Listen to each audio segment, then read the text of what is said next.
What's going on, YouTube? It's your boy, CamATL, and welcome back to another NBA High Five video with your boy for this Friday slate. Super excited to smash once again. We are going for three in a row tonight. One thing I've noticed is ever since I've brought back the live shows, we have won ever since. Literally. Have y'all noticed that? Ever since I've started going live again, we have won and we have not lost since. So, live show today, 3 p.m. Central. If you are going to want to make sure that you don't miss it, you can hit the bell notification next to subscribe so it lets you know when I start the live show and you can get questions answered, or maybe somebody will ask a question you didn't even know you were curious about, and I'll be able to answer that as well. So that's pretty much what I'm in there to do, is pretty much a Q&A, answer everybody's questions, get them on the right track for the slate, and then we go in and smash. Greenlightdfs.com. Drop a like down below, comment anything in the comment section, and subscribe to the channel if you haven't already. Let's get straight to it. So, one of the things that helped us the other day, Cash, was with D'Angelo Russell out, everybody went on Malik Beasley, but they slept on Patrick Beverley. We were on Patrick Beverley, and that's another person that is who I am. I am tongue tied. That is exactly who I'm putting here at point guard here at 4K. Patrick Beverley is going to get 30 plus minutes here. Patrick Beverley puts up in multiple different categories. He had 8 assists, 10 rebounds last game. All right, he ended up getting the double double with points and rebounds, I believe. Patrick Beverley at only 4K. I mean, they should have rose his price a little more, especially with D'Angelo Russell out, and he's been consistent this whole year. He's gotten his lowest contribution was 21, so that's slightly over 5x this price tag. I'll take Patrick Beverley. He'll probably be in a lot of versions for me today. At shooting guard, as long as nothing comes out and says that he is limited on a back to back, the coach came out and said that he has no more limitations, including back to backs. But we'll have to see how true that really is.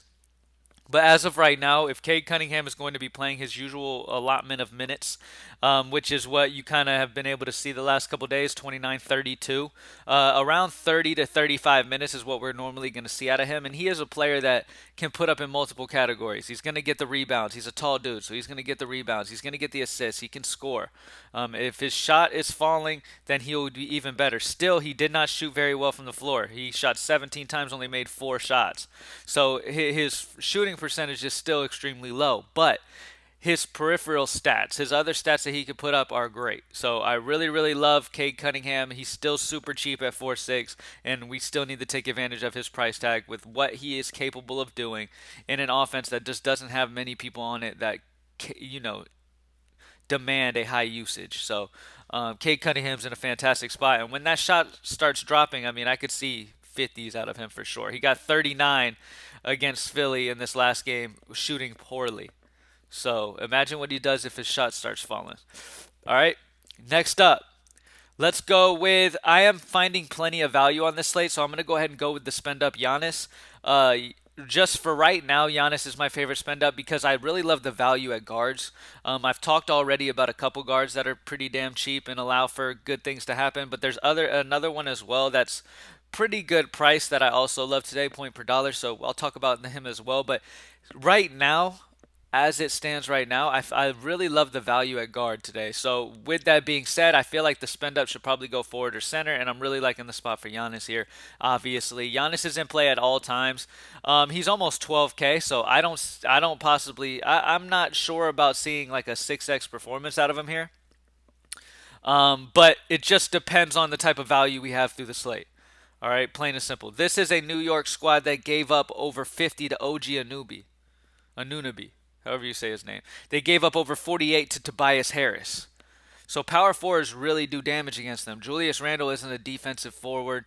He's not going to be sitting here trying to, he's not going to get in foul trouble trying to stop Giannis every time down. So Giannis is in a fantastic spot here. And yes, he might not hit that 6x value at this price tag, but we might not even need him to. As long as he's the highest scoring player on the slate, which there is a solid chance for. I mean, there's other players that you could consider, but the problem is those other players are at the guard position where there is solid value as well. So it just kind of comes on, lineup construction. Right now, my initial gut tells me that paying up at power forward seems like the way to probably go build wise today. But as the day goes on, maybe that changes. But as of right now, my spend up that I like is going to be Giannis. At the center position, I really, really love Jarrett Allen. They're still without Markkinen. All right, they're still without Kevin Love. That's obviously great for Jared Allen, and that has proved to be great for Jared Allen in the last couple games since those two have been out. 56 and 55 the last two games. Now he's going against Toronto, a team that gave up over 41 to Miles Turner, over 51 to Mo Bamba. I mean, if they're giving up over 51 to Mo Bamba, Jared Allen should definitely be able to drop another 50 piece here. Really love the spot for him here. And like I said, he has just been absolutely dominating with Markkanen and Kevin Love out. So Jared Allen is definitely a guy that I'm interested in here. At 6'6", you round him up to 7. I mean, bare min, we want 35. That's definitely going to happen in my opinion. So I really like Jared Allen. Now, the other guard that really sticks out to me today that I really love is Jordan Poole. Jordan Poole, you're still getting him under 6K. He has a very solid usage in this Golden State offense, which is kind of surprising with Steph Curry being there. You'd think Steph Curry's usage would be so damn high and everybody else would kind of suffer because of it. But Jordan Poole, his usage has been really, really solid. He just dropped the 47 against Charlotte last game, and now they get a premier matchup against New Orleans, who is the worst in the league versus guards. It's always good to play guards versus New Orleans. That's another reason why I do kind of like Curry as well. But it is going to come down to where we have, what positions we have that value at, whether we can are able to get a Curry or not. But because I'm spending up for Giannis and can't get Curry as a guard right now in my process, Jordan Poole is the guy that I will save down to. He's still a guard in that premier matchup, and he has shown multiple times this season that this boy can ball. So you're getting him under 6x. I think 36 is pretty damn doable here in this amazing matchup against New Orleans. I mean, look, this is a New Orleans squad that gave up over 48 to Tyrese Halliburton. They gave up over 30 to Fournier. Okay, so like giving up 48 to Tyrese Halliburton, Jordan Poole could definitely get you that 36 to 40. You know what I mean? And I really like Poole here. I think he's a very, very solid option. And that's it. We got Patrick Beverley with no D'Angelo Russell. Cade Cunningham, at least as long as he's not going to have any restriction with the back-to-back. The coach did say he's done with his restrictions, so we'll see what happens.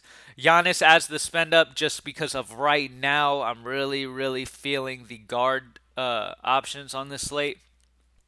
And so that makes me want to spend up on a big. So Giannis is the way to go there if we're spending up on a big. Jarrett Allen has been absolutely destroying with Markkanen and Kevin Love out. He's going to be fantastic once again at 6'6", and Jordan Poole at 5'8" gets me a guard in that Golden State game at home in Golden State in an amazing matchup against New Orleans. And if I can't get Curry, then at least I can get the next best thing here. So thank you guys for joining me as always. Let's get it. Greenlightdfs.com. Join the squad. Let's get 3 in a row tonight, and I'll see y'all at 3 p.m. Central for the live show. Peace.